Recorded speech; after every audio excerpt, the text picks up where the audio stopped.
Bueno, muchas gracias por supuesto por la gentil invitación que Asmedas me ha hecho pues y la oportunidad que nos ofrece a la Asociación Colombiana de Salud Pública para compartir con ustedes algunas reflexiones, fundamentalmente en términos de aquellas cositas que pues pensamos hoy en día que pues son como elementos importantes para entender cuáles son los desafíos actuales de la medicina, del ejercicio de la medicina y pues de los retos que como tal también tenemos no solamente como profesionales sino en general como ciudadanos para enfrentar estos importantes cambios que se dan no solamente desde la profesión, desde la disciplina, sino en materia de lo que es las relaciones con el Estado.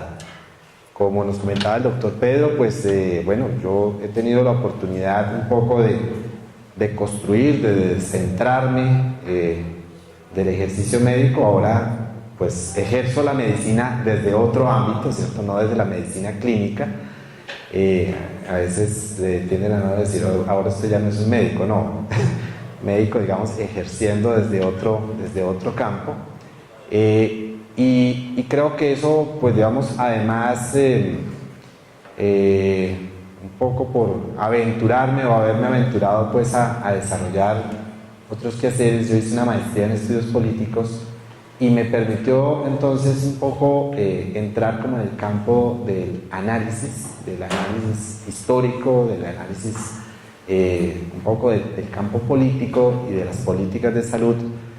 Y pues ha sido mi preocupación pues efectivamente entender cómo evoluciona y cómo de una u otra manera ello nos lleva a esto. Entonces voy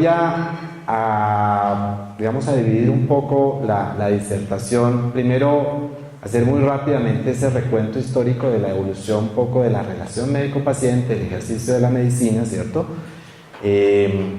Específicamente, digamos, podríamos coger el último siglo y mirarlo a la luz también de la transformación del sistema de salud y de nuestros nuevos modelos de salud.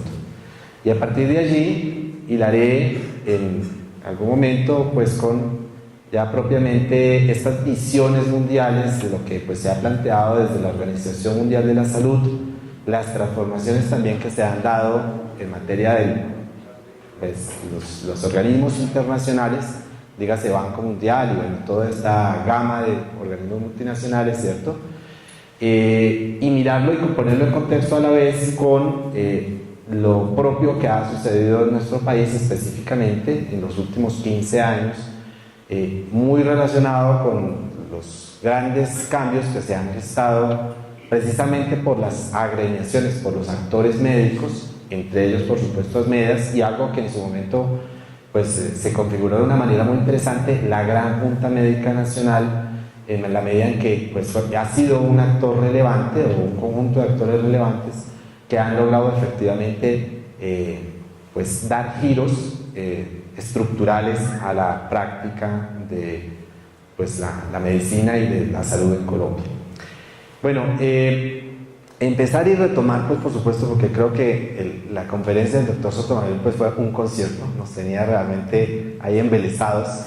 Comentábamos con el doctor Germán Redondo que cuánta falta hace este tipo de reflexiones y de clases, porque son clases realmente en el proceso de educación de nuestros jóvenes, ¿cierto? De nuestros estudiantes de medicina. Desafortunadamente hoy en día la educación ha tendido a ser más de carácter tecnológico muchas veces, ¿cierto? Un poco más de carácter de dedicarse al diagnóstico, a hacer toda la parte semiológica, etcétera, etcétera. Pero estos elementos simbólicos de la medicina muy poco se ofrecen dentro de los currículos. Y es parte en buena medida del proceso a veces justamente de pérdida de ese estatus y de esa maravillosa capacidad. Entonces, creo que pues nuestra labor, por supuesto, también incluye el poder irradiar, el poder multiplicarse, multiplicadores de este proceso. Dentro del ejercicio, pues dentro del análisis que quiero, digamos, un poco arrancar es efectivamente el reconocer esos grandes cambios que ha habido en el ejercicio de la medicina, un poco entender cómo, pues, realmente nosotros tuvimos un periodo de la medicina francesa, ¿cierto? La medicina francesa que se desarrollaba mucho desde el componente justamente de la semiología, la clínica, la relación médico-paciente, ¿cierto? Pero en los años 50, especialmente, tuvimos ese gran cambio hacia la escuela norteamericana. La escuela norteamericana implica pues una transformación importante para incorporar todo lo que tiene que ver con la gran tecnología, y eso pues efectivamente también empieza a tener justamente esos momentos de crisis y de alejamiento un poco del médico con la realidad. Para el caso colombiano, pues nosotros también tenemos que tener en cuenta, y pues ha sido algo también que se da a nivel del mundo, del proceso de urbanización del mundo, ¿cierto? Hoy en día la población ha dejado de ser esa gran población rural que teníamos hasta mediados del siglo XX, para entender que se generó todo un proceso no solamente de migración campo-ciudad, sino un proceso de proletarización un poco de la población. Entonces, el que era en algún momento o bien siervo o bien tenía su pequeño terruño y vivía, ¿cierto? Entonces pasó a ser obrero, y de una u otra forma también la relación entre médico y paciente se transformó en ese sentido, porque no empezó a ser una relación sagrada, sino empezó a ser una relación muy mediada por lo tecnológico, ¿cierto? El médico que no podía diagnosticar si no estaba soportado pues en una cantidad de aparatos y tecnologías, etcétera, etcétera.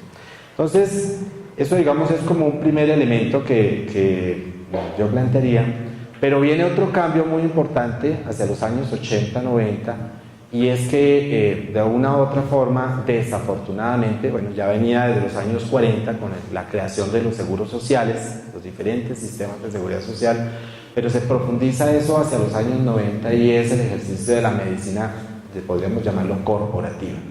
El ejercicio ya no de la medicina filantrópica o de la medicina, la relación digamos un poco de carácter a veces vista desde el punto de vista de un aseguramiento más social, sino que empezamos a ser víctimas de una medicina que tiene que ver con un ambiente corporativo, con un ambiente industrial, ¿cierto?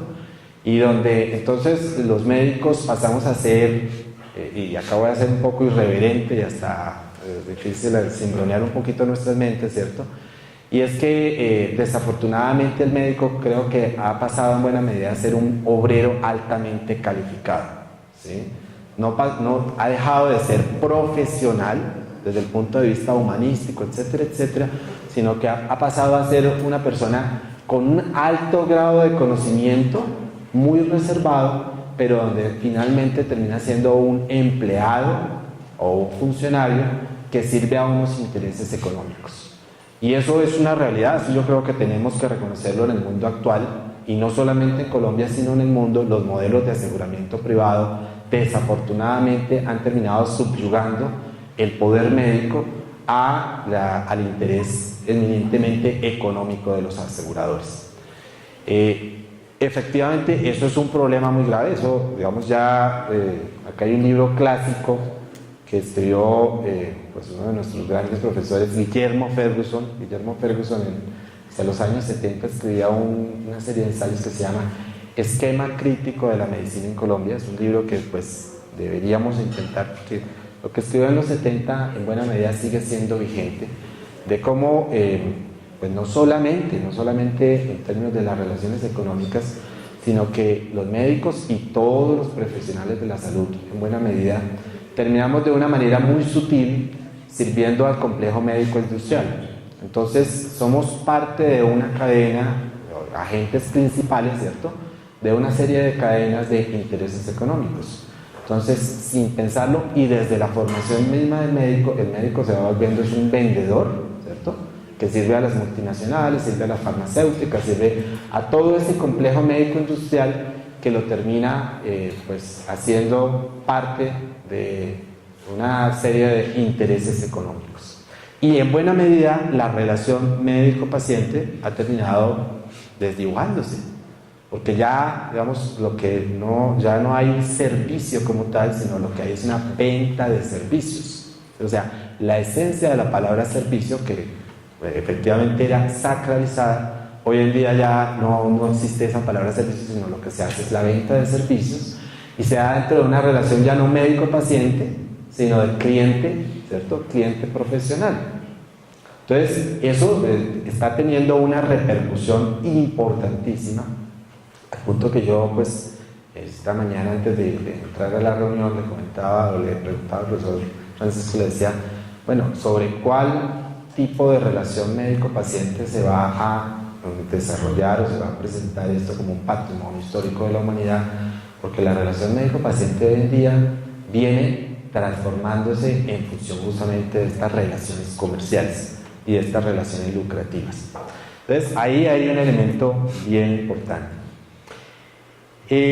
Por supuesto, creo que no podemos, digamos, dejar de pensar en una de las grandes revoluciones, uno de los grandes cambios que se dan en el mundo tiene que ver justamente con Alma Ata hace 40 años, la posición que se dio por parte de la Organización Mundial de la Salud, donde se planteaba ese componente salud para todos, ¿cierto? En el año 2000. El director para esa época, Hattan Mahler, de la Organización Mundial de la Salud, tiene una frase que pues, fue relevante, y es: ¿de qué me sirve darle un tratamiento al paciente, ¿cierto?, si el paciente vuelve al entorno que lo enferma? Y fue una primera luz de que el ejercicio de la medicina, no se puede estrictamente limitar a un ejercicio absolutamente clínico de diagnosticar, tratar, ¿cierto? O sea, prescribir y ya, yo como que cumplí mi papel. Tal vez a partir de allí y a partir del ejercicio clínico yo en algún momento me di cuenta efectivamente que como que la cosa no me funcionaba muy bien.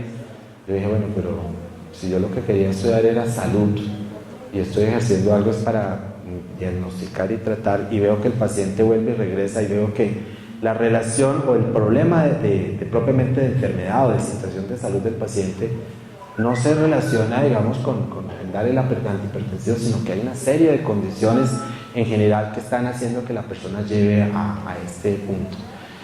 Entonces, también me hizo un poco hasta cuestionar, ¿cierto? Y dije, bueno, ¿qué está pasando con el aprendizaje de la medicina? O si de pronto lo que pasa es que la medicina, el currículo, la formación del médico hoy en día también termina siendo un poco enciclopédica, y en función justamente de abordar esas cosas urgentes y los problemas así individuales, pero en la formación del médico de pronto está faltando esa comprensión de cómo lograr efectivamente mantener al paciente sano, ¿cierto? O a la persona, porque no tiene que ser paciente, a la persona, a la comunidad, a la familia, dentro de unas condiciones más saludables.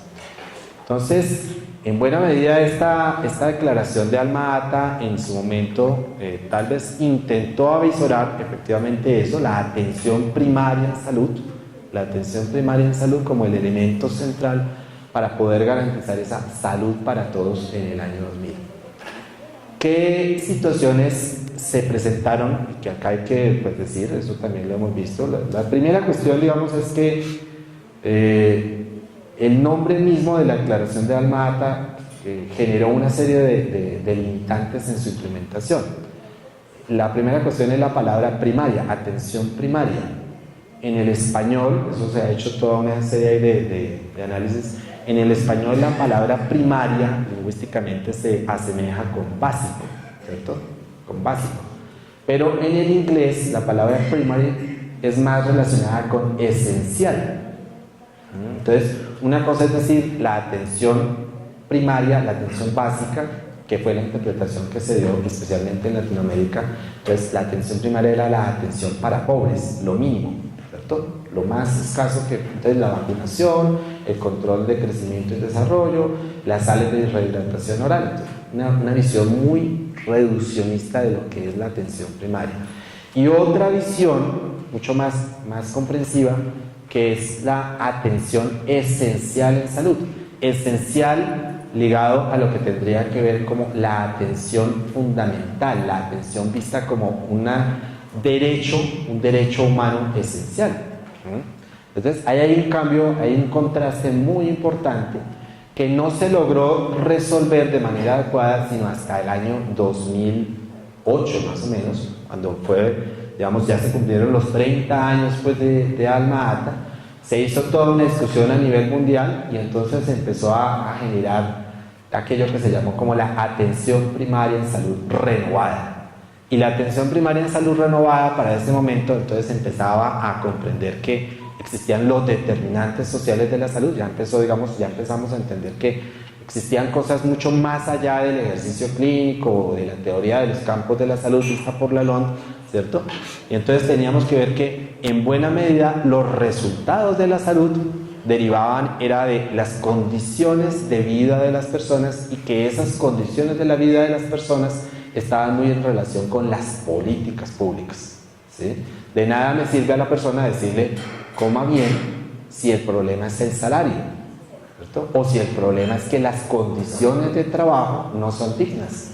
Entonces la persona, que es lo que sucede por ejemplo en Colombia, el 50% de las personas viven en la informalidad, ¿cierto? No hay una relación de trabajo, se precarizó el trabajo. Entonces la persona tiene que vivir a punta de contratos de 3, 4 meses, quedar en una incertidumbre, una forma un poco de esclavitud ahí soterrada, ¿cierto? Muy subliminal, porque entonces le dicen, yo le renuevo el contrato en 3 meses, pero depende de usted cómo se porte, ¿cierto? Si es dócil, etcétera, etcétera. Entonces esas son formas, digamos, de precarización laboral. Entonces de poco me sirve a mí decirle a la persona, aliméntese bien si sus salarios bajos, si sus condiciones laborales son inadecuadas, etcétera, etcétera. Ello para poner un ejemplo solamente de cómo un determinante estructural que tiene que ver con la política laboral, ¿cierto?, incide en la posibilidad realmente de mantener o no mantener la salud. Esto, digamos que tiene o ha tenido un peso relevante para el caso, digamos, colombiano. Además tenemos otra circunstancia y es no solamente las políticas estructurales o las políticas macro, sino la política de salud como tal. No solamente en Colombia, sino en Latinoamérica se vivió hacia los años 60 todo ese proceso de reformas de los sistemas de salud. Esas reformas obviamente muy ligadas al neoliberalismo, que terminaron generando todo un proceso fue de privatización de los servicios o para privatización de los modelos, y le dio campo al modelo de aseguramiento. Entonces, muy complicado cuando el ejercicio de la medicina y el ejercicio de la salud se ha visto limitado en ese sentido, y hoy en día, pues, una buena parte de los médicos, de los profesionales de la salud, ¿cierto?, no responden a ese deber ético del autocontrol, del ejercicio ético hipocrático, sino que pues su puesto de trabajo y su ejercicio médico en buena medida dependen es de que se comporte bien en función de los parámetros que un asegurador privado llega y le dice: usted puede formular hasta tanto, el gasto médico tiene que ser racional, ¿cierto?, entre paréntesis, racionalizado, pero es una forma de coartación del ejercicio médico. Y en ese sentido, digamos, el ejercicio de la medicina o el ejercicio de la salud realmente queda muy desconfigurado la relación médico-paciente, porque pues digamos no hay ese contacto real, ese vínculo real, sino lo que se da es una relación más de orden empresarial. Y el segundo punto que yo diría es que también los médicos en buena medida, desafortunadamente, hemos sido funcionales a estos cambios, ¿sí?, o hemos sido funcionales a estos cambios, hemos sido de pronto un poco ingenuos, hemos sido un poco tecnologizados, hemos cumplido muy bien en función de estos cambios, pero no hemos entendido muy claramente qué es lo que pasa. En realidad los médicos entran, o los estudiantes de medicina entran al primer semestre, ¿cierto?, se les satura de conocimiento, se les ponía, ya no tanto, pero se les ponía a hacer turnos de 24, 48 horas, se les imbuía en un mundo que les aislaba completamente o los aísla completamente de la realidad. Muy difícilmente, no todos, pero en la gran mayoría, los estudiantes de medicina muy difícilmente a veces se relacionan con la realidad, o sea, con ver un noticiero, con estar participando de círculos un poco de discusión política, ¿cierto? Sino que su mundo termina siendo abstraído por la clínica, por el paciente, por la enfermedad, ¿sí? Entonces, el estudiante de medicina y el médico muchas veces no tienen la oportunidad de entender el contexto histórico. Entonces, la salud y el ejercicio de la medicina, en alguna medida, especialmente en Colombia, ha perdido el médico la capacidad de entender el contexto histórico en el que se está viviendo y, por tanto, muy difícilmente termina siendo muy buen profesional, pero no termina siendo un sujeto político. Es decir, al no entender, digamos, ello, en buena medida tiene esa dificultad para lograr ser un verdadero protagonista del cambio, ¿sí? Y de tener incidencia y de ser no solamente generador de opinión, sino efectivamente de poder generar impacto sobre la situación que hay. Y ese es el otro factor, digamos, que hemos interpretado. Al no ser sujetos políticos, es muy difícil los procesos de agremiación. La falta de formación política, la falta de formación histórica muchas veces, o la precariedad en esa formación, muchas veces no genera esos vínculos importantes para poder luchar o generar luchas, digamos, colectivas en torno al mejoramiento del ejercicio médico. Entonces, frente a eso, las crisis, pues por supuesto vienen. Una de las grandes crisis que se dio es cuando, después de los años 90, digamos, vino en el año 93, acá en el caso de Colombia, la reforma de la Ley 100, se implementó todo este modelo neoliberal, al punto de que, pues, para ejercer la medicina quedaba coartada, quedaba limitada a un plan de beneficios, a un listado, ¿cierto?, de enfermedades cubiertas o a un listado de medicamentos y tecnologías posibles, y quedaba paradójicamente, por ejemplo, una cantidad de tratamientos, una cantidad de medicamentos, ¿cierto?, una cantidad de posibilidades de tratamientos sin cubrir. Simplemente se le decía, usted no tiene derecho, ¿sí? El surfactante pulmonar, por ejemplo, que es uno de los medicamentos básicos, ¿cierto?, niños prematuros, eso no estaba dentro del POS, no estaba dentro del plan de beneficios, no estaba dentro del listado. Entonces simplemente al médico le decían, qué pena, esto no está dentro de lo que está asegurado, no tiene derecho. Entonces el niño no tiene derecho a ser prematuro, ¿cierto?, porque eso no está dentro del listado. Entonces una lógica economicista completamente, digamos, que limitaba la autonomía y el ejercicio médico. Vino, por supuesto, y ante toda esa serie de limitantes, por fortuna había un instrumento jurídico en nuestra Constitución. Hay un instrumento que es la tutela, el derecho de tutela. El derecho de tutela lo que permite es justamente tutelar, digamos, buscar la defensa de la preservación de los derechos fundamentales. Y en Colombia, el doctor Germán Rodo, estamos por el orden de 160.000 tutelas anuales, más o menos. 160.000 en salud, 160.000 tutelas en salud. Es decir, para que una persona, pues, de las personas que tienen la capacidad de poner una tutela, que cuando se les niega, digamos, cualquier tratamiento, entonces las personas llegan y tienen que recurrir al sistema judicial, ¿cierto?, para poder tratar de defender un derecho. Muchas de estas tutelas, a pesar de que sean por los jueces, digamos, sentenciadas a favor del paciente, terminan siendo negadas por los aseguradores. O sea, se está haciendo, digamos, también un esguince muy importante a la ley.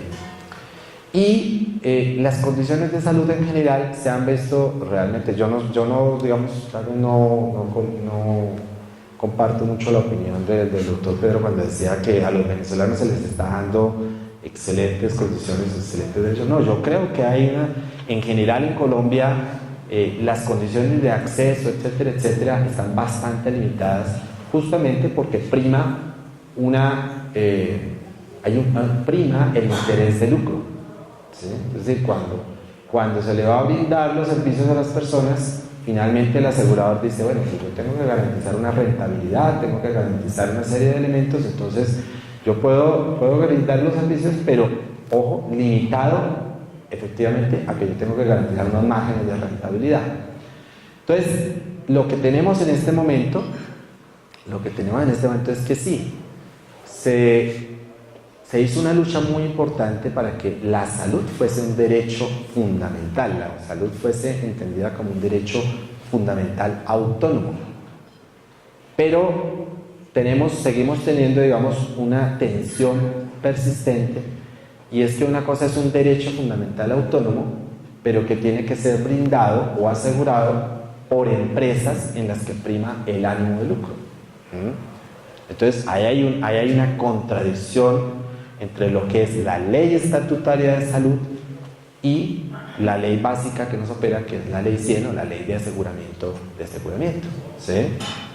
En la ley estatutaria, que tiene rango constitucional, la salud es un derecho humano fundamental, pero en la ley que opera, que es nuestra ley 100, desafortunadamente sigue legitimándose la salud como dentro de una relación comercial, y que legitima el tema de el ánimo de lucro. Y lo desafortunado de esto, hay que decirlo, es que recientemente la Organización Mundial de la Salud, ustedes saben, con ocasión de los 40 años de la Declaración de Alma-Ata, promovió una segunda reunión, ¿cierto?, para reimpulsar, para redefinir cómo iba a ser la atención primaria en salud. Se reunieron en Astana, y allí se hizo la declaración de Astana, ¿cierto?, que revisa cómo es el componente de atención primaria en salud y liga en buena medida la atención primaria en salud, pero la limita a los servicios de salud. Entonces ya no es una comprensión de la atención primaria en salud, una mirada holística, una mirada de la salud no solamente como los servicios de salud, sino como todo el conjunto determinante. Entonces, ahí hay un primer elemento. Y en segundo lugar, esta declaración de Astana plantea que la salud o los servicios de salud primero tienen que ser sostenibles, y que el objeto fundamental es dar una protección financiera a los ciudadanos. Entonces sigue, digamos, imperando acá una lógica rentística, una lógica muy dentro del modelo de riesgo, ¿cierto?, financiero, impulsado por el Banco Mundial. Entonces, esto es bien importante. En ese sentido, por parte de la Asociación Colombiana de Salud Pública, hemos, y junto con otra serie de organizaciones mundiales, está por ejemplo UNASUR, está ESAACS, está el Instituto Suramericano de Salud Global, el Movimiento de Salud por los Pueblos, etcétera, etcétera. Hemos hecho una serie, nos hemos adherido a una serie de críticas, muy de advertencia, diciendo que esta no es la salud, no es la atención primaria en salud que realmente se planteó allá en el año 78 en Alma-Ata, sino que esta es una nueva versión que genera un paso atrás, o sea, retrocede, porque no entiende una salud realmente comprensiva y holística, sino que lo limita a prestación de los servicios de salud y lo liga a la sostenibilidad financiera y a la protección financiera a los ciudadanos. Bueno, y ya para terminar, otras dos reflexiones acá que me gustaría hacer es en materia también de las dificultades estructurales que hay para garantizar la salud como un derecho fundamental en el caso colombiano. La primera es que pensamos que una limitante estructural del derecho a la salud está ligada con el derecho a la educación. En el caso colombiano, la educación, como la salud, se ha venido, privatizando. Realmente no hay un derecho en estricto a la educación, hasta la educación básica secundaria, es decir, hasta el 9º grado, lo que conocemos, la educación hasta los 15, 16 años, es gratuita por el Estado, pero a partir de allí la educación universitaria es digamos, bastante limitada. Hay universidades públicas que brindan un servicio que no es absolutamente gratuito, sino que hay realmente pagos por parte de los estudiantes o las familias, y el grueso de la población se ve obligada, ante la falta de cupos en las universidades públicas, a recurrir a la universidad privada. Para el caso de la salud, y no solamente estoy hablando de los médicos, sino de todas las profesiones de salud, eso lo que implica es que las familias terminan endeudándose, ¿cierto? Muchas veces, y acá hay que decirlo, hay universidades que el semestre está perfectamente en 30 millones de pesos. Es decir, estamos hablando más o menos de $10.000. $10.000, correcto, ¿sí? $10.000. Es decir, una carrera perfectamente puede estarle costando a una familia $120.000. Eso está muy ligado, por supuesto, a todo un engranaje que lo que hace es que finalmente el médico sale y el médico termina generando, pues, desafortunadamente, de una forma de tratar de recuperar todo ese empobrecimiento, podríamos decirlo, que vivió a lo largo de la carrera su familia, ¿sí? O de alguna forma tuvo que endeudarse, tuvo que hacer cualquier alternativa, ¿cierto?, para poder garantizar que el hijo. Entonces hay un problema, y es que nosotros decimos, lograr que la salud se constituya y el ejercicio de las profesiones de salud sean realmente un derecho fundamental, obliga a que no solamente los residentes, sino todas las profesiones desde el pregrado realmente gocen de una financiación pública. Vienen universidades privadas o públicas, pero digamos que haya realmente un aseguramiento de una financiación pública a la formación universitaria. Y el segundo planteamiento que queremos hacer para lograr efectivamente que la salud sea un derecho es que las personas tengan realmente un derecho efectivamente a mantenerse saludables. Ese derecho a mantenerse saludables pasaría por tres elementos. Un primer elemento que tiene que ver con políticas públicas saludables. Políticas públicas saludables. Es decir, tiene que ir mucho más allá de la política sectorial de salud o la política correspondiente a la competencia del Ministerio de Salud, sino que tiene que garantizar que todo el engranaje del Estado haga políticas saludables. En el caso colombiano, nosotros tenemos que decir, hay una gama impresionante de políticas que van, al contrario, en contra de la salud de los habitantes. Dígase nada más el garantizar, por ejemplo, el uso del asbesto. Colombia es de los pocos países donde se sigue utilizando asbesto con una serie de consecuencias solo para poder garantizar que un sector económico de la construcción siga siendo sostenible. Dígase recientemente, por ejemplo, el tema del fracking, ¿cierto? El garantizar el fracking. Entonces, en la medida en que se hace exploración y toda la técnica de fracking, se pone en riesgo la seguridad alimentaria, se pone en riesgo el agua de la población. O dígase solamente, por ejemplo, el aval que está dando en este momento el gobierno, o el impulso que está dando el gobierno en torno al volver a utilizar el glifosato, ¿cierto? El glifosato para atacar los cultivos ilícitos. Esas son tres políticas que uno dice, acá podría uno abordar, por supuesto, toda la gama de políticas, pero son tres políticas muy evidentes. O contemos otra muy reciente que se cayó ahora, o se parece que se va a caer, el tema del IVA, ¿cierto? De ponerle el impuesto a los huevos, a la leche, a la carne, a los alimentos básicos. Entonces, ponerle impuestos a algo que hace parte de garantizar la seguridad alimentaria y la nutrición de nuestros ciudadanos. Ese es como un primer componente, entonces, las políticas saludables. El segundo elemento tiene que ver ya con un elemento de política más de carácter sectorial, y es cómo efectivamente garantizamos que esa atención primaria en salud permita reconstruir o reconstituir la relación médico-paciente. Yo fui formado sin que existieran las especialidades en medicina familiar, etcétera, etcétera. Mi formación fue básicamente para garantizar una medicina familiar y comunitaria, ¿sí? Pero cuando empecé a ejercer, empecé a mirar que, por ejemplo, cuál posibilidad de longitudinalidad, ¿cierto? Longitudinalidad, que es uno de los atributos básicos de la atención primaria de salud, es decir, que el médico tenga una relación, ¿cierto? Haya una relación no solamente con el individuo, sino con toda la familia, y el médico solía hacer desde la cuna hasta la tumba, ¿cierto? Acompañaba todo el proceso y conocía perfectamente los elementos de la familia. En nuestro caso, el modelo de aseguramiento rompe completamente o diluye completamente la posibilidad de construir una relación médico-paciente. Porque cada vez depende de un asegurador que le dice, no, esta vez le toca con el médico tal, ahora ya acabamos el contrato con ese médico, entonces ahora usted tiene que cambiar, ¿cierto?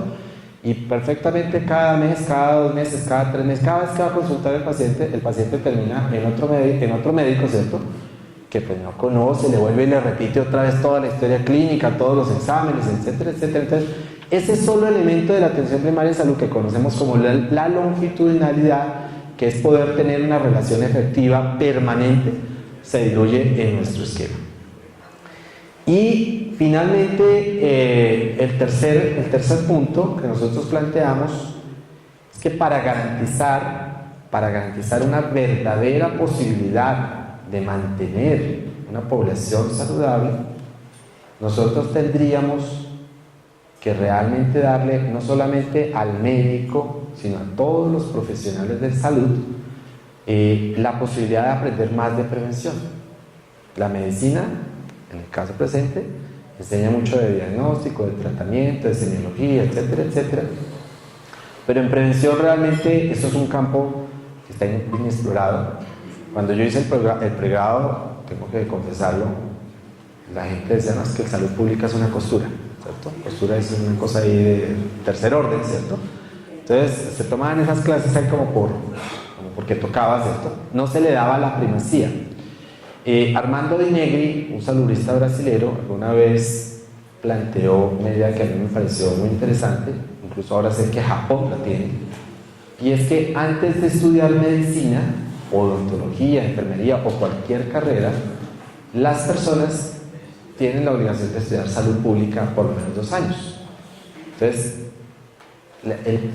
la salud pública tendría que ser un prerequisito para poder, ahí sí, entender mejor, digamos, o sea, primero aprender a prevenir y después empezar, digamos, lo propio de las disciplinas que actualmente son pregrados. Eso no solamente en Japón, sino en Canadá y en Estados Unidos viene dándose esa tendencia. En Latinoamérica poco se ha dado, no conozco, digamos, acá en Colombia se ha hecho la discusión hasta qué punto podría ser factible, pero digamos que es un elemento esencial.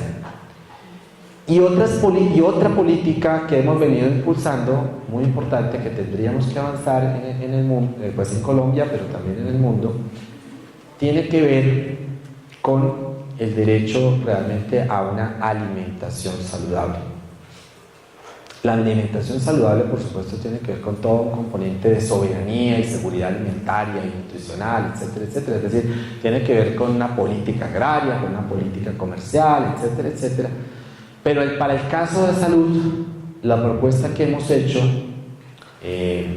la hicimos incluso ante la Comisión Mundial de Determinantes dirigida por Michael Marmot, es que todos los países de Latinoamérica tendríamos que garantizar el derecho esencial a que nuestros niños gocen de por lo menos los 6 meses de lactancia materna exclusiva.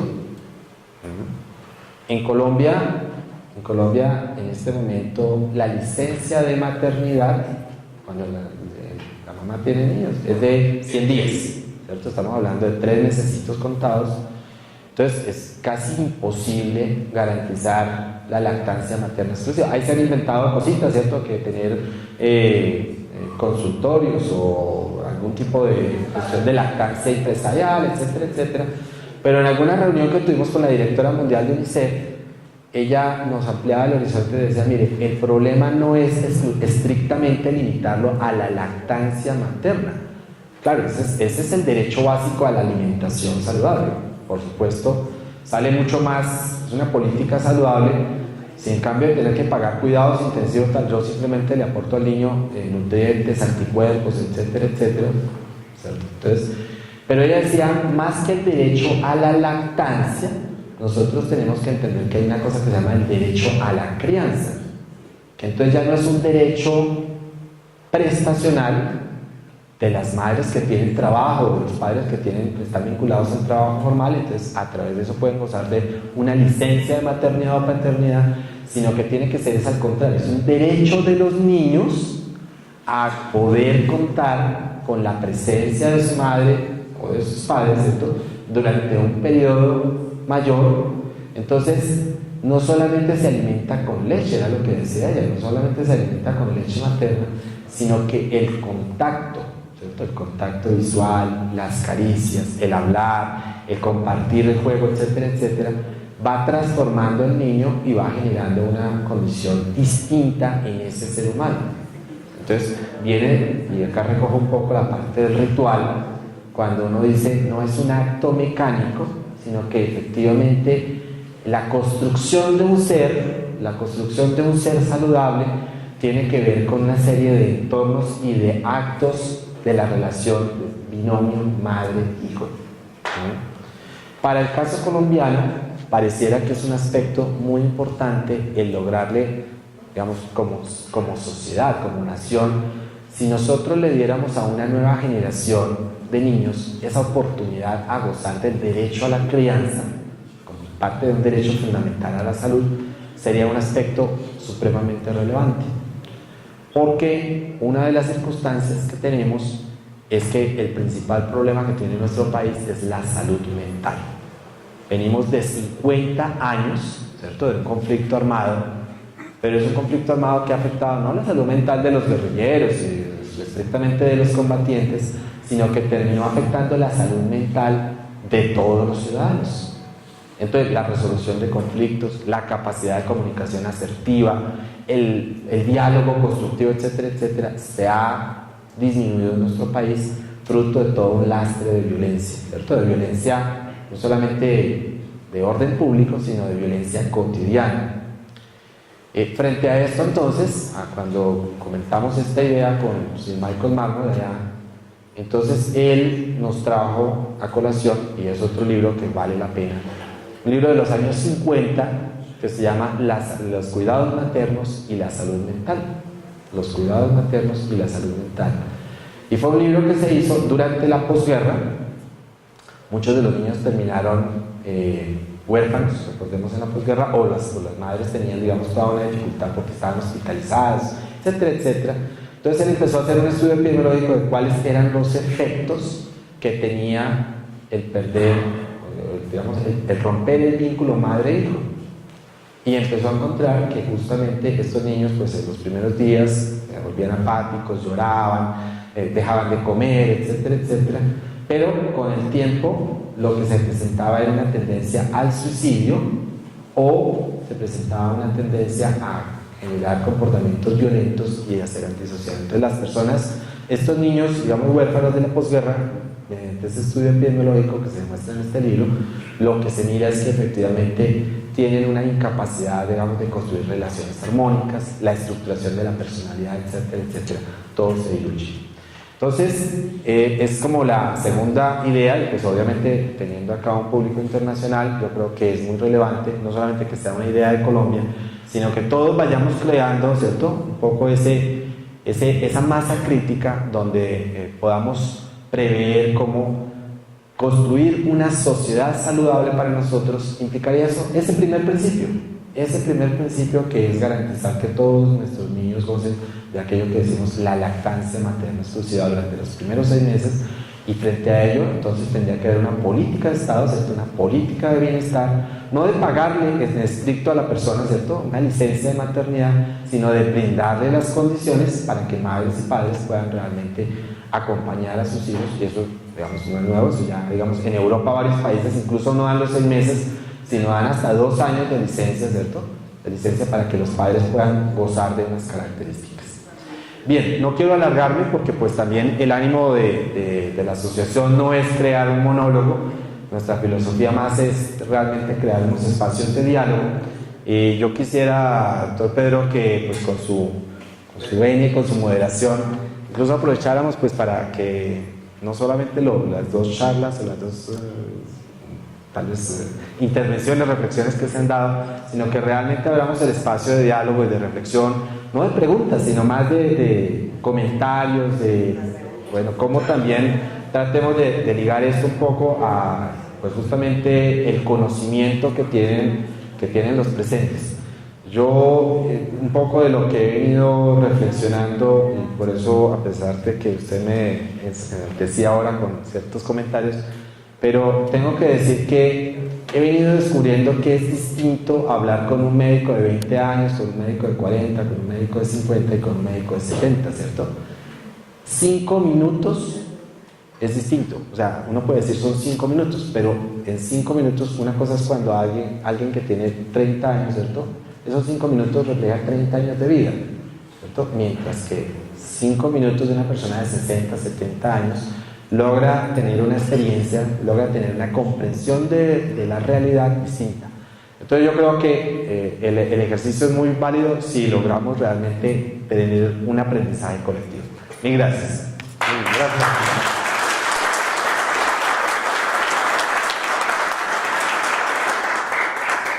Se dieron cuenta que nuestro estilo, nuestra exigencia es que traemos los propios, como decimos nosotros. No nos ponemos a la cuenta, hay muchos saludistas en Colombia, pero que estén dedicados a la parte gremial, es lo que me interesa. Porque tienen criterio colectivo. ¿Sí? Tenemos muchos que se dedican a la parte de salud pública, pero elaboran cosas y no las someten a la discusión. Vamos recibiendo la información de todos los saludistas sobre un análisis. Para mí esta parte es muy importante. Solamente voy a utilizar 2 minutos para decirles. Buen bagaje de lo que yo aprendí fue haber sido un estudioso crítico en colectivo sobre la propuesta de Armada. Yo terminé en ese año, ¿sabes? Y tuve la excelente oportunidad de tener los mejores profesores de salud pública que habían en Colombia y en América, porque era que la Facultad Nacional de Salud Pública de Trabajo en Medellín fue pionero. Y adicionalmente tuvimos una oportunidad, y es que esa escuela recibió toda la influencia de la experiencia cubana en el modelo de salud cubano. La teníamos cerca.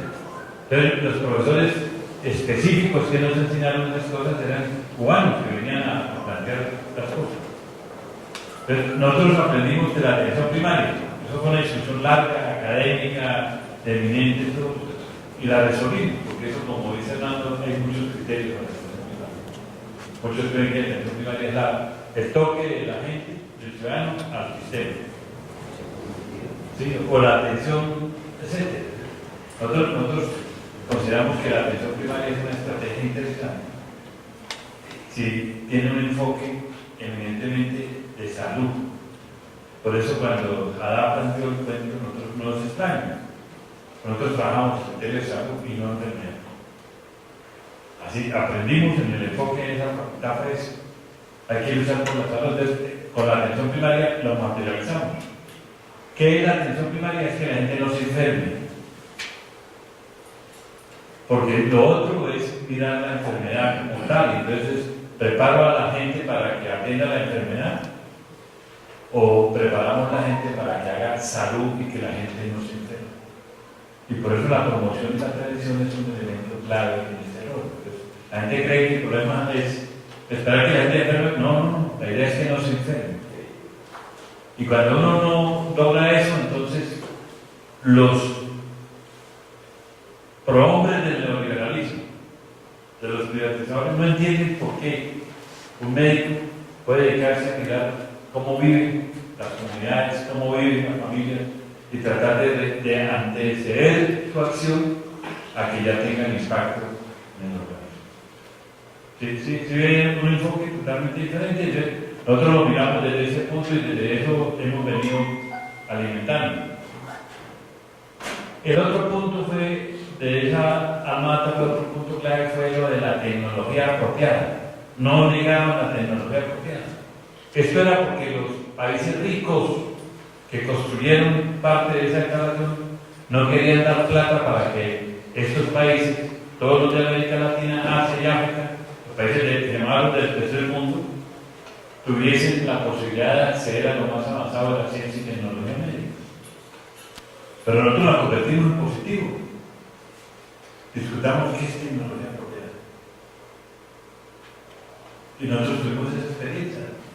¿Cuál es la tecnología que requiere determinada comunidad? Para poder saber cuál es la tecnología apropiada de la comunidad, tenemos que conocer el perfil epidemiológico. Es saber de qué se está enfermando la población, la comunidad, para ver qué oferta protege. El otro rollo es, ahí fue el punto de quiebre nuestro, que nosotros peleamos siempre la oferta de servicios de salud frente a la demanda, que fue lo que promovió el neoliberalismo. Digo, no se requiere oferta, se requiere resolver la demanda. Y ahí convirtió la base material de que es el enfermo, porque no se hace oferta para los que no se enferman. Entonces, al hacer la demanda es quienes requieren el servicio, los enfermos. Si ven la base, podríamos mirar todas esas cosas, pero como dijo Nando, lo importante es la retroalimentación. Nando, aquí hay gente de España, hay gente de Argentina, hay gente del Paraguay, gente de Bolivia, de Honduras, de Panamá, que nos pueden ayudar cómo están recibiendo esta información y las cosas, y todos los colombianos que tengan oportunidad. Germán, me pido la palabra. Es que quería hacer la siguiente reflexión: ¿por qué en las medias siempre hemos asegurado que el modelo de aseguramiento que se estableció con la Ley 100 va en contravía de la atención primaria en salud y del modelo de atención que ese aseguramiento genera? Y la razón es muy simple. El sistema de pago que exige que el asegurador le pague al prestador induce y va en contravía de la salud pública. Me explico. Cuando una EPS le paga a un prestador de servicios de salud por capitación, se genera un estímulo perverso. Y el estímulo perverso es que quien recibe la plata por capitación, entre menos pacientes atienda, entre más niegue servicios, le favorece. Es decir, el modelo favorece a quien niega los servicios porque no gasta la plata que previamente le han adjudicado por capitación. Y el segundo sistema de pago es el pago por evento. Y ese sí que va en contravía de la salud pública, porque entonces a usted, al gerente de un hospital, le pagan por carie obturada, no por carie prevenida. Le pagan por la atención del parto del adolescente, no por la adolescente que no se embarazó. Le pagan por la atención del infarto agudo del miocardio, no por el infarto que se previno. Es decir, el modelo induce a que no se haga salud pública. Es como si yo le dijera al dueño de un montallantas que le pago por llanta despinchada, que saliera a barrer las calles para que la gente no se pinche. El tipo se quiebra. Eso le pasa exactamente a nuestros hospitales de primer nivel de atención. Es decir, el modelo es perverso. El modelo va en contravía de la concepción de la atención en salud. Pero fuera de eso, tiene un impacto en los médicos. Cuando uno tiene una atención corporativizada o gerenciada a través de una empresa promotora de salud, que yo las EPS no digo que son empresas promotoras de salud, sino empresas peores que el seguro, ¿no? Cuando a un médico lo obligan a atender un determinado número de pacientes por unidad de tiempo, eso hace que los médicos cada vez con más frecuencia vayan a los tribunales, y entre ellos a los tribunales de ética médica. Las razones por las cuales los médicos van con más frecuencia a los tribunales de ética son el artículo 10 y el 15. El 10 dice porque no le dedica tiempo suficiente a su paciente. Y el 15 porque los pone a riesgos innecesarios, precisamente porque no lo examinó, no lo palpó o no lo interrogó, porque no tiene tiempo. Y entonces terminan en los estrados judiciales. Los médicos nuevos, los médicos hijos de la ley 100, desafortunadamente están yendo porque en ellos ya está prevaleciendo el ánimo de lucro que el interés del paciente. Eso es una falla que estamos viendo, ya hijos de la ley 100 metidos en la cabeza que el incentivo de renta es más importante que la atención del paciente.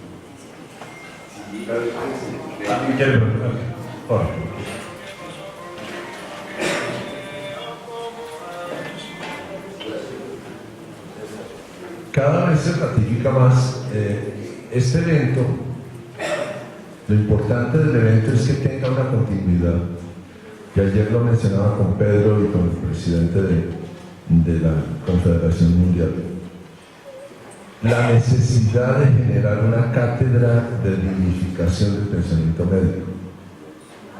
Que no se nos constituya en este evento que ha sido tan importante, en algo que sea eventual, sino que se constituya en un programa casi que universal de las asociaciones médicas de América Latina y España, en donde estemos conectados, trabajando permanentemente sobre la dignificación del pensamiento médico.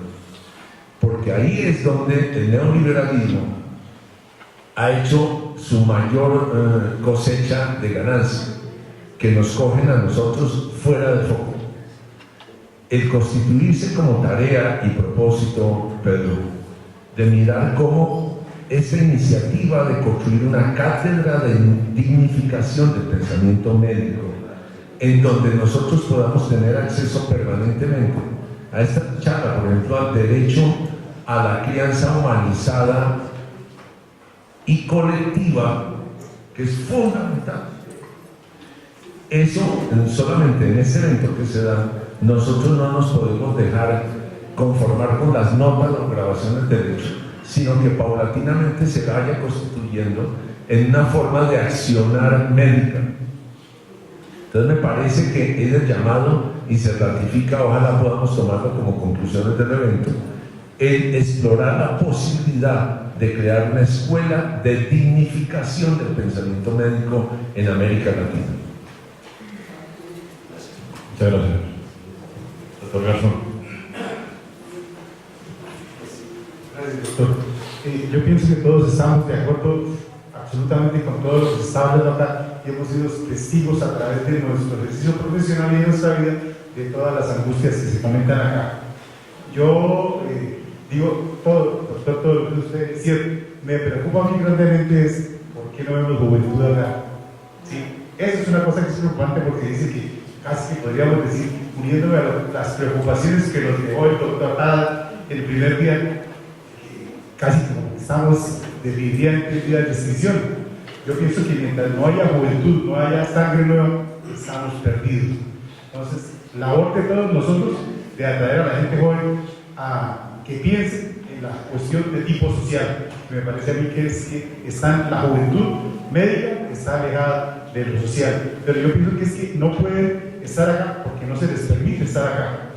El mismo sistema es que todo es tiempo, y para complementar una cosa que dijo el doctor, no somos, es que nos miran es como los generadores de la riqueza de las instituciones, ¿sí?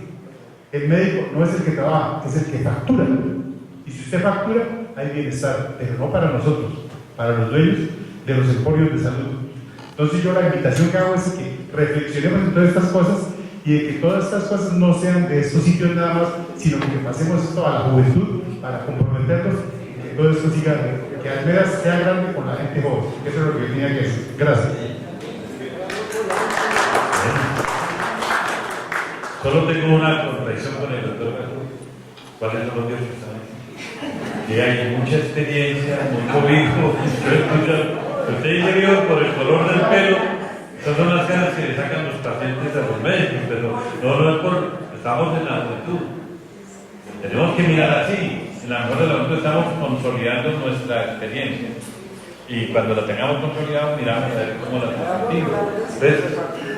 Entonces Yo creo que ese es el cuento. Siempre nos hemos preguntado lo mismo.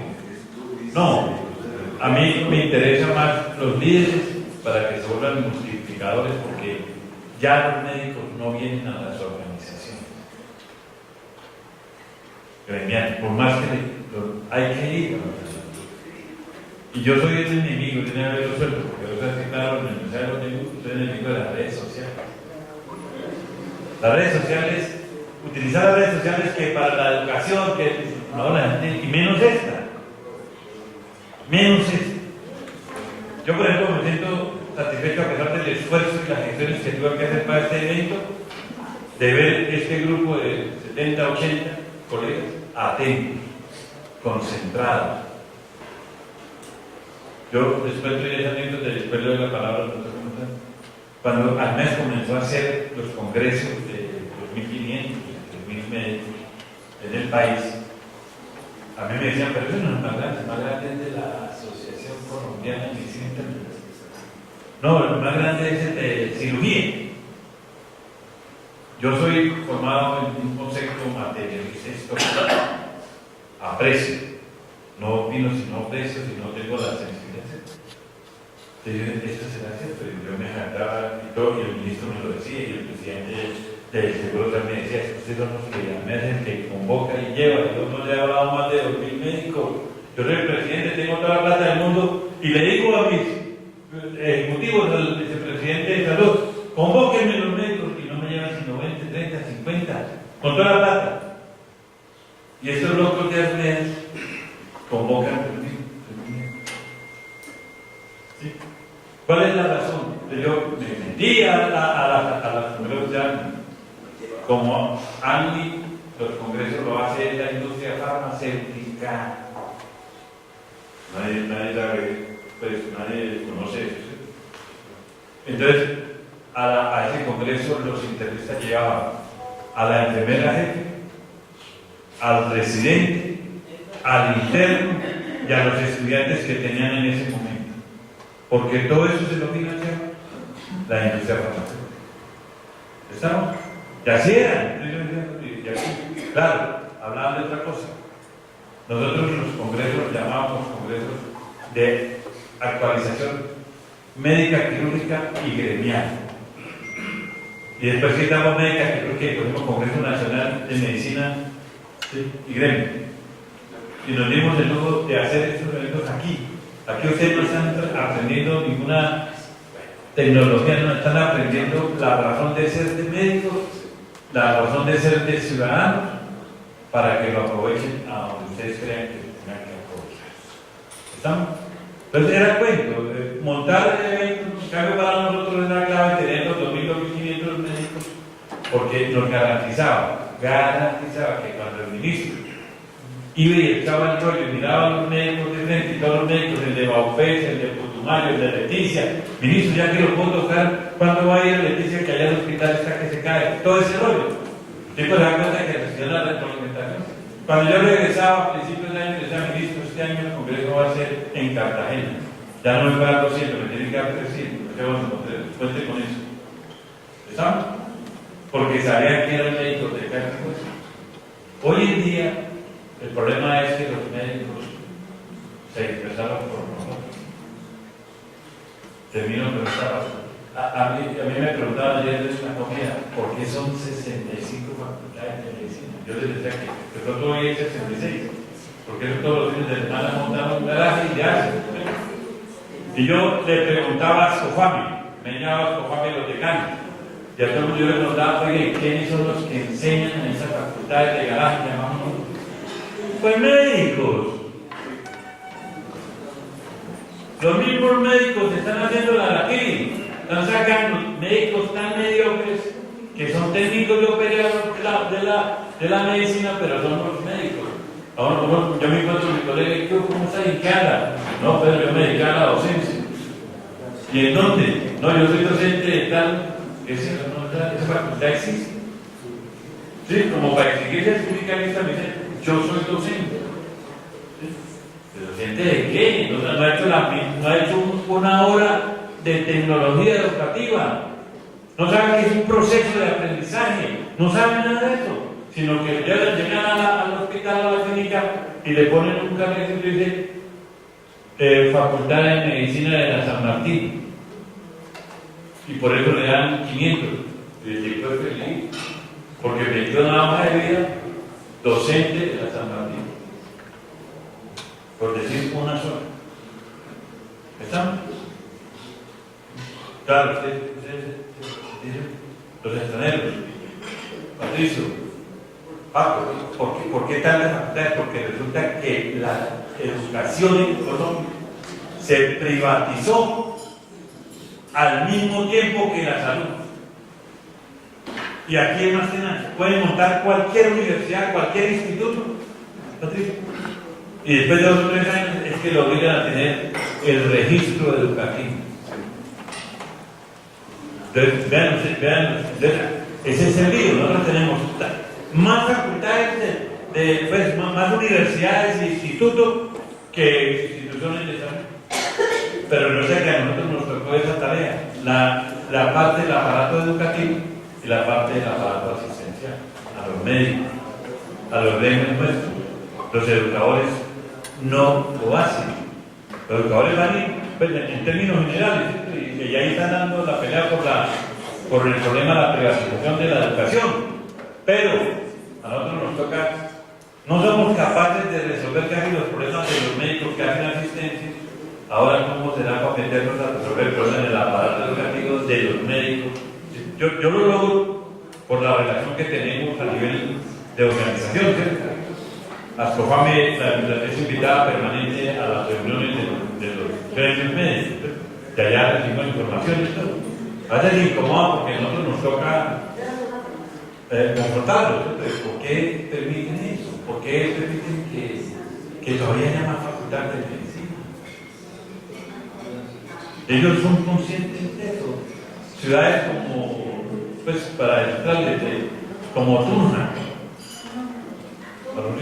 Tunja. ¿Cuántos habitantes tiene ahora según el último censo? ¿Fue 400 o 380? Sí, entre 350 y 400 mil habitantes. ¿Cuántas facultades de medicina? ¿Cuántas? No hay más. Sí, claro. Sí. ¿Sí lo ves? Ese es el cuento. Bogotá con todas las que quiera, Medellín con todas las que quiera, Bucaramanga con todas las que quiera. Entonces, ese problema, yo no sé si nos alcance el espíritu para eso. Porque si yo la volteo, digo, si los médicos son conscientes, respetan la profesión y la dignidad del ejercicio profesional, esas facultades van a pasar, como llamamos aquí a seguir. No van a encontrar prácticas.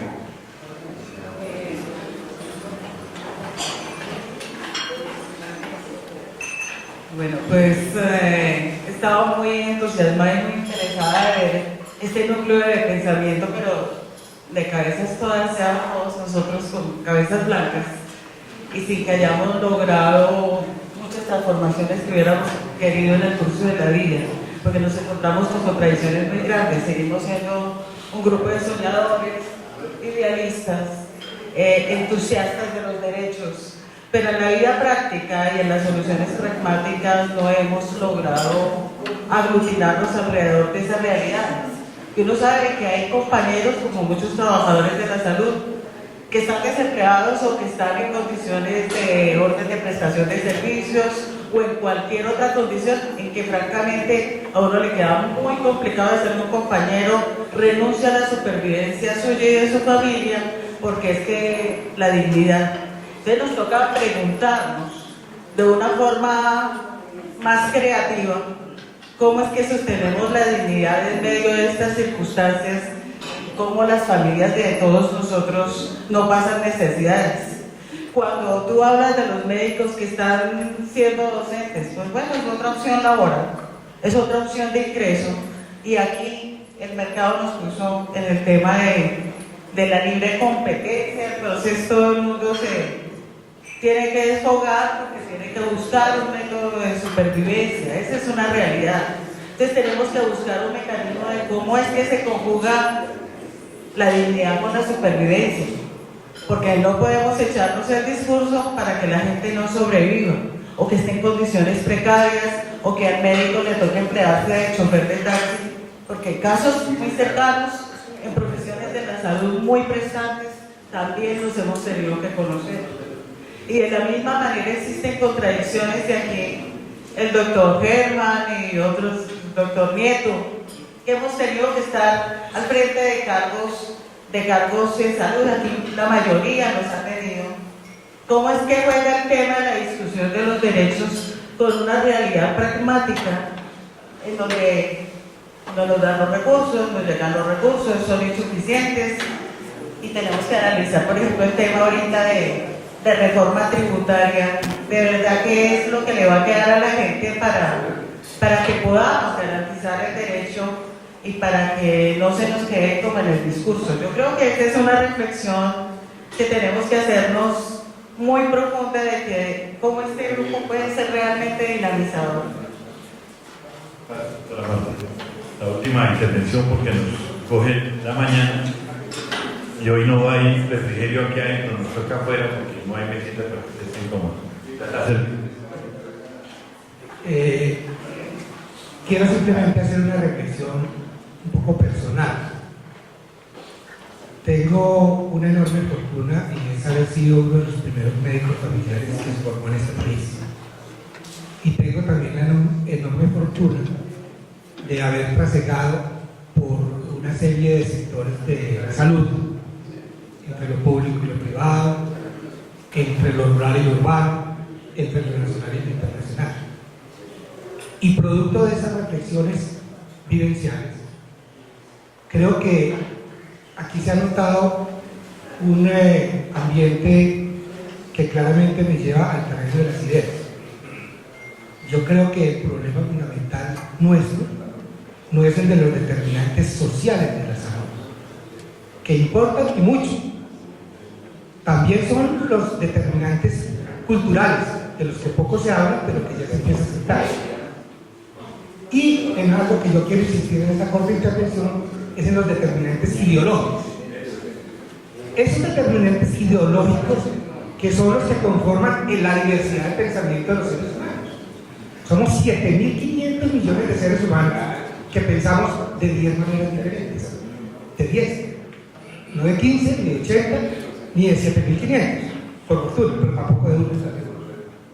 Entonces hay unos de nosotros acá que somos analógicos, otros son dialógicos, otros son holísticos, otros son sistémicos, unos son muy políticos, otros son más sesgados hacia lo económico. Entonces lo que tenemos que hacer es la gran concertación de esos 10 sistemas de pensamiento, porque todos pensamos diferente, no pensamos igual. Y entonces cuando pensamos sesgadamente de una sola manera, no entendemos al otro. En las conferencias que he escuchado, justamente he notado esa gran importancia que se le debe dar al otro. De hecho, los que estamos acá hacemos un esfuerzo grande por sacrificar otras actividades porque nos interesan más que nuestras propias personas, los otros. Y entonces, con eso termino. La reflexión que quiero hacer es que a que este gran masaje cerebral que venimos recibiendo en estos días, que es una verdadera conmoción de ideas, las organicemos y las estructuremos sin sectarismos, sin absolutismos y sin ningún sesgo. Porque yo he encontrado maravillosa la experiencia, por ejemplo, la compañera que vino de Honduras, pero al mismo tiempo me pongo a pensar qué estará pasando en el cerebro de ella, viendo a sus conciudadanos allá tratando de saltar una barda para ir a perseguir un falso sueño americano. Entonces, tenemos emociones, tenemos sentimientos, pero también tenemos pensamientos. Y además de todo eso, tenemos conciencia. A eso los invito, a que esa conciencia que vamos adquiriendo en el trasegar de la vida y de los años jóvenes que ya quedaron atrás, pero que siguen siendo jóvenes en nuestras ideas, los llevemos a un grado de conciencia que sea posible en la concertación, en la unión y en la fuerza que dan las ideas. Muchas gracias.